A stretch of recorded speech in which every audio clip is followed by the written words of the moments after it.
Buenos días, buenas tardes, buenas noches. En este video vamos a dar toda la información y hacer un breve análisis de lo que fue el pobre empate de River ante Independiente este sábado por la tarde-noche.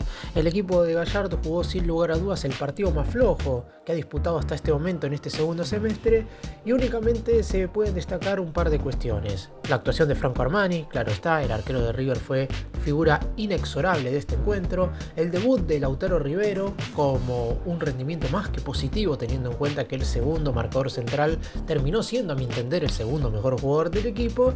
Y después el resultado. Es obvio que teniendo la camiseta de River uno siempre tiene que ir a buscar el triunfo, pero el empate termina manteniendo al elenco de Núñez ahí arriba en la zona y además también lo sigue posicionando de buena forma en la tabla anual, solamente por detrás de Rosario Central. Y además hay que tener en cuenta que una derrota en la previa, antes de reanudar la Copa Libertadores el jueves ante Libertad, hubiera sido algo muy duro.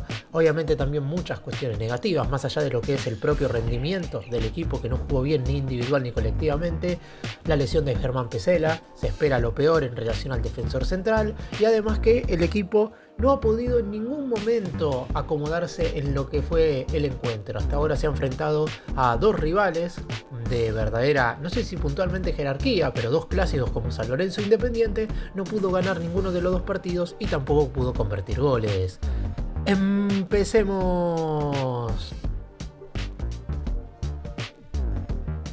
Voy a comenzar, como hago siempre, haciendo el uno por uno de los futbolistas que arrancaron el partido como titulares y también de los que ingresaron posteriormente en el mismo encuentro. Franco Armani tuvo un rendimiento descomunal en este cotejo en cuestión. Primer tiempo en modo salvador, ahogándole un mano a mano a Massanti y después un remate al atacante de Independiente a Baldo, y después en el segundo tiempo le sacó un gol hecho prácticamente a Carval casi en la línea y un remate de Montiel desde afuera del área. Fue el sostén del equipo en el mejor momento de Independiente y siempre estuvo seguro y sólido bajo los tres palos. Línea de cuatro defensores, Gonzalo Montiel se asesió mejor con Lencina de lo que sucedió del otro lado. Por derecha por lo menos River pudo conectar un par de pases. Me atrevería a decir que el partido de Montiel terminó estando aprobado, teniendo en cuenta que defensivamente no sufrió tanto, pero obviamente se espera mucho de más de él en ataque. Germán Pesela estaba haciendo un partido más que aceptable, más allá de un desacople en algún ataque de espacio de Independiente, hasta que tuvo que pedir el cambio por una lesión en su rodilla. Quedó enganchado sin querer con Cabral y no pudo seguir en la cancha. Lo acompañó Lautaro Rivero. Paulo Díaz descansó. Ya ha visto Gallardo que hay muchísimas lesiones en los defensores centrales y no puede correr el riesgo de que el chileno no esté disponible en los choques ante Libertad, así que Paulo Díaz no estuvo a disposición. Jugó Rivero, muchísima solvencia y tranquilidad con la pelota en los pies y a la hora de imponerse en todos los duelos aéreos. No sufrió en ningún momento por su sector, mostró personalidad y se lo vio con muchísima confianza. Tuvo un debut más que aprobado ante un rival que lo hizo transpirar y bastante. Marcos Acuña fue el lateral izquierdo. Creo que debe haber sido el partido más flojo de Acuña en los últimos 4 meses. Desde el duelo previo a Boca, en ese superclásico, el huevo empezó a tener un buen nivel y a partir de ahí no bajó su rendimiento y su regularidad. En este cotejo ante Independiente, la realidad es que tuvo desacoples defensivos y un par de veces le ganaron la espalda, y en ataque prácticamente tuvo un nulo aporte. Debido a esto me parece que el rendimiento de Acuña terminó siendo flojo. Vamos ahora a la mitad de la cancha, que no tuvo en general un buen nivel. Castaño estuvo deslucido en todas las facetas de juego, no cambió el ritmo en el ataque en el primer tiempo, y en el segundo tiempo, cuando tuvo que jugar en el lugar de Enzo Pérez, tampoco pudo darle equilibrio al equipo. No arriesgó con pases al espacio ni tampoco que rompa las líneas, y tampoco recuperó pelotas.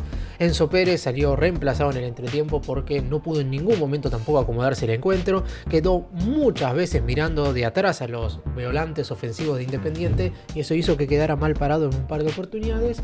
Y Galarza Fonda tampoco pudo acoplarse en el partido, más allá de que lo vi un poco mejor inclusive que a Enzo y a Castaño, porque por lo menos un par de veces pudo poner la pelota abajo de la suela y dar un par de pases con criterio, además de que fue el único jugador de River que remató al arco de Independiente, porque los dos remates entre los tres palos del equipo de Avellaneda fueron producto del jugador paraguayo.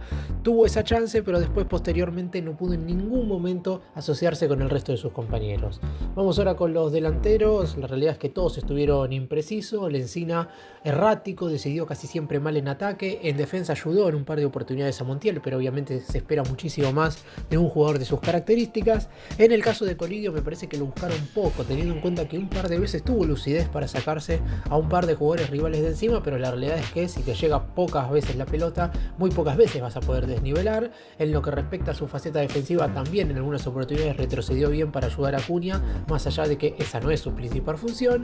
Y en el caso de Borja, muy complicado el partido del colombiano en este caso. En el primer tiempo no fue nada útil, en el segundo sí tuvo un poco más de contacto con la pelota y de hecho logró fabricarse una jugada de gol en la cual terminó rematando muy por encima del arco de Rey. No alcanza ni de cerca su rendimiento, pero hay que tener en cuenta que con las lesiones de Drus y Salas muy probablemente sea el titular el próximo jueves frente a Libertad en Paraguay. Los que ingresaron: Sebastián Boselli ingresó en el final del primer tiempo en lugar de Pesela, a diferencia de el buen nivel de Rivero luego de su préstamo en Central Córdoba. Boselli, luego de su sesión Estudiantes, no creo que haya mostrado el mejor de los rendimientos. Intentó por algunos momentos salir jugando, pero en un par de oportunidades la realidad es que lo hizo de manera discontinua y floja, y le costó básicamente acoplarse a la intensidad del partido.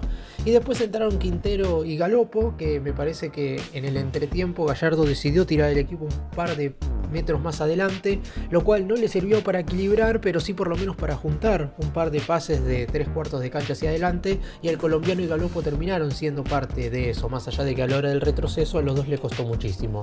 Y por último, Juan Cruz Mesa ingresó para intervenir durante un lapso muy corto del partido, y el Piti Martínez entró último por Colidio y solo tocó un par de pelotas sin destacarse demasiado. En cuanto al análisis general del partido, se puede traducir primero desde una primera mitad que fue horrible el partido por parte de ambos equipos, y un segundo tiempo donde Independiente mejoró, y de no ser por Armani, la realidad es que el equipo de Gallardo se hubiera ido sin puntos de Avellaneda. De hecho, a Independiente le terminaron anulando 2 goles bien anulados, pero por offsides milimétricos. De no haber estado en esas 2 posiciones adelantadas, Armani nada pudo hacer en esos 2 tantos que terminaron siendo no convalidados, pero por lo pronto después fue gracias al pulpo el motivo por el cual River no terminó cayendo frente a Independiente en su visita a Avellaneda. Yo no sé si puntualmente esto deja tanta preocupación en Gallardo en relación al partido ante Libertad en Paraguay, porque está claro que va a ser un duelo totalmente distinto y River creo yo que se va a preparar de otra manera para jugar ese compromiso.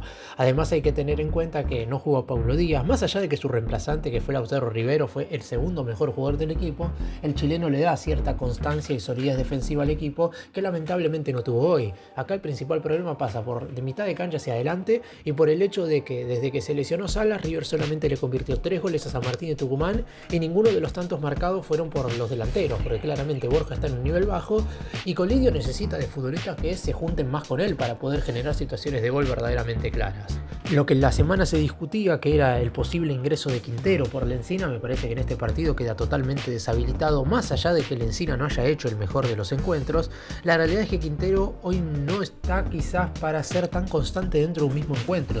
Si 45 minutos le cuesta para mantenerse en regularidad dentro de un mismo partido, imaginémonos 90. Es cierto que después en un par de pinceladas te puede terminar de ganar el partido porque es un jugador distinto, pero mejor que esas pinceladas sean un rato sobre el final del cotejo y no durante los 90 minutos. Así que en lo que respecta al análisis puntualmente de este encuentro, el partido fue flojo en general.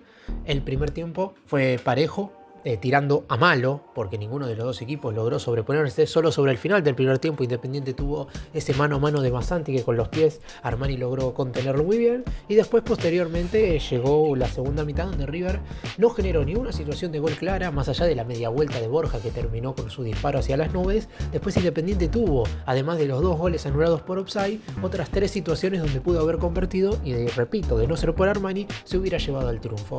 Así que mucho por mejorar. Es cierto que River no había tenido tan malos partidos en las anteriores jornadas, y por lo pronto el empate por lo menos deja al equipo en una buena posición en la tabla anual, manteniendo ese segundo lugar y clasificándose a la Copa Libertadores del 2026 de manera directa. Ahora hay que cambiar el chip porque se termina el torneo doméstico y hay que meternos en bono Libertadores, algo que comúnmente a los equipos de Gallardo les suele salir con facilidad.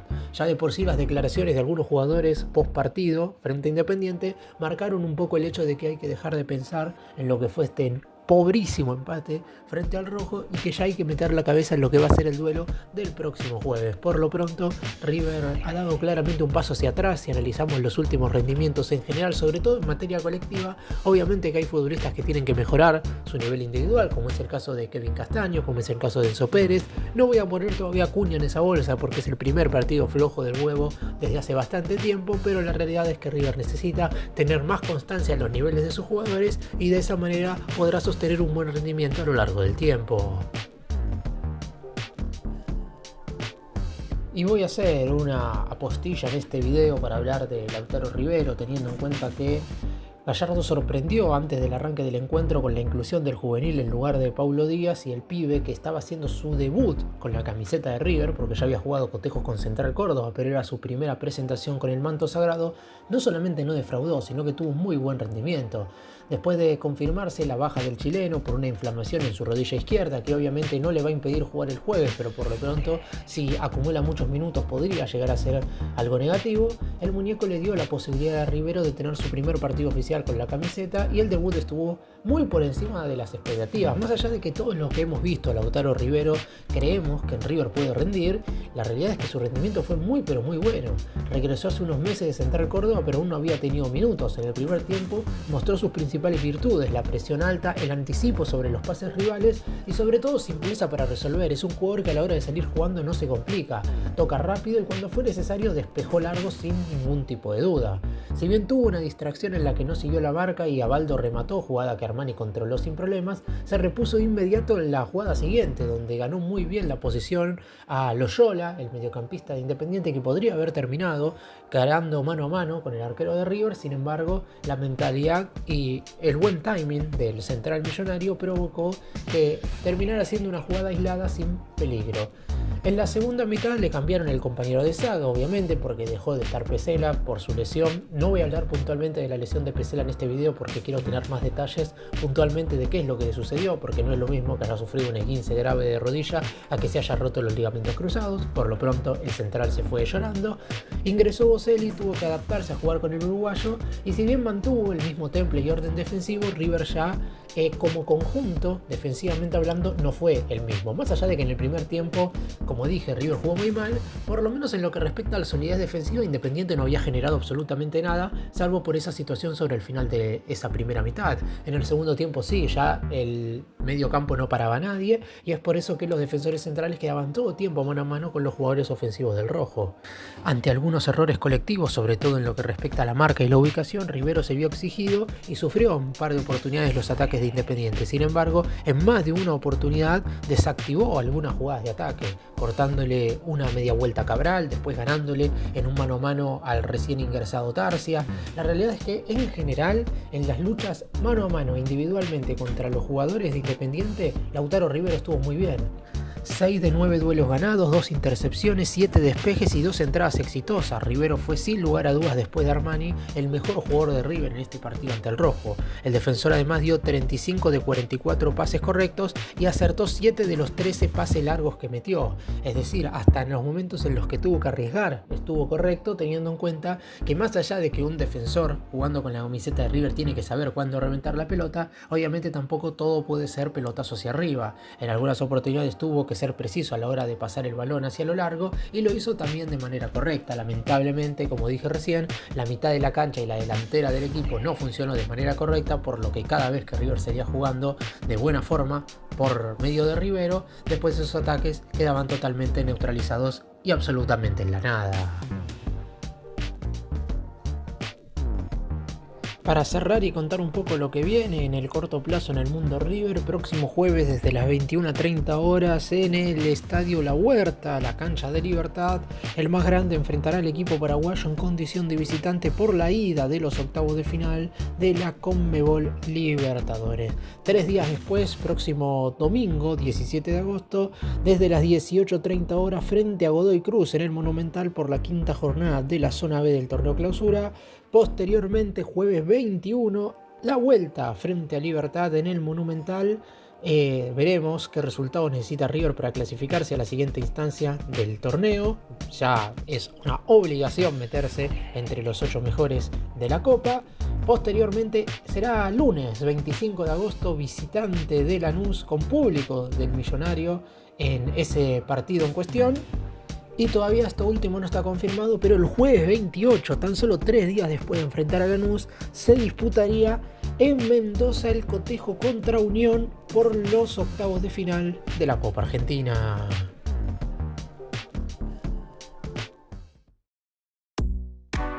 Gracias por mirarnos, suscríbanse, nos vemos en el próximo video.